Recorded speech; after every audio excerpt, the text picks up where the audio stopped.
እኔ ምግብ ከልክዬሻለሁ? እዚህ ቤት ውስጥ በምግብ ዙሪያ ተናግሮሽ የሚያውቅ ሰው አለ? ንገሪኝ፣ በድዬሻለሁ? የሚበላትሻል? ይሄን ጥያቄ ለቤት አጋዤ ነበር የጠየቅኳት። ከሰሞኑ እናት ለሆነ ሰው የሆነ ሆድ ውስጥ ድብልቅልቅ ያለ ስሜት የሚፈጥር ነገር ተፈጥሮብኛል። መማሪያ ከሆናችሁ ብዬ ወደ እናንተ አመጣሁት።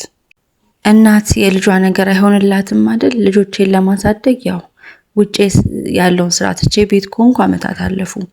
ታዲያ ቤት እየዋልኩኝ ይሄ ነገር ከተፈጠረ ውጪ ስሆንማ አያድርስ ነው። ልጅቷ ተጸጽቻለሁ ብላ አልቅሳ ይቅርታ ስለጠየቀች የቀረስኩትን ቪዲዮ ማጋራት አልፈለኩም። ነገሩ የሆነው እንዲህ ነው። በጠዋት ተነስቼ ለ10 ወር ልጄ ምግብ ሰራውና አጋዤ እንድታበላው ሰጥቼ እኔ ሌሎች የቀሩ ልጆች ስላሉ ለነሱ ቁርስ ለመስራት ወደ ኩሽና ገባው። ነገር ግን ላለፉት ቀናት ውስጥ የሆነ እናት ስትሆኑ ውስጣችሁ የሚሰማችሁ የሚነግራችሁ ነገር አለ አይደለ? ያ ስሜት ይሰማኝ ነበርና ጥሩ ስሜት አልተሰማኝም። ስለዚህ ካሜራ አስቀምጬ ነው ምግቡን ሰጥቻት የገባሁት ማለት ነው። ታዲያ ካሜራውን ሳየው አጋዤ የልጄን ምግብ ዛቅ እያደረገች ትቆርሰዋለች። የእውነት ካሜራውን ሳየው ሰውነቴ ተንቀጠቀጠ። ማደርገውን የጠፋኝ። ምንም አልቸገራትም። እውነት ለመናገር እኛ የምንበላውን ነው የምትበላው። ምንም የተለየ የምናደርገው የበደልናት ነገር የለም። ምንም የራባት ነገር የለም። በስነ ስርዓት ነው የምትበላው። ስለዚህ የልጅ ምግብ ለምን መብላት አስፈለገ?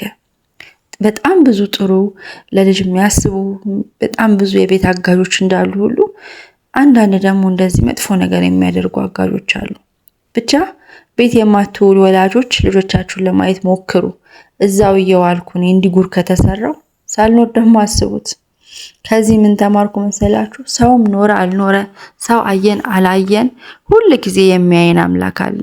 ሁል ጊዜ ያየናል። ሁል ጊዜ አይኖቹ በእኛ ላይ ናቸው፣ በሁሉም በምናደርገው ነገር ሁሉ ማለት ነውና ጥሩ ለሆናችሁ አጋዦች፣ ሁል ጊዜ መልካም ለምታደርጉ አጋዦች ሁሉ በጣም ምስጋና ይገባችኋል። እንደዚህ ደግሞ የምታደርጉ አጋዦች ካላችሁ ከስተታችሁ ተማሩ ለማለት ነው።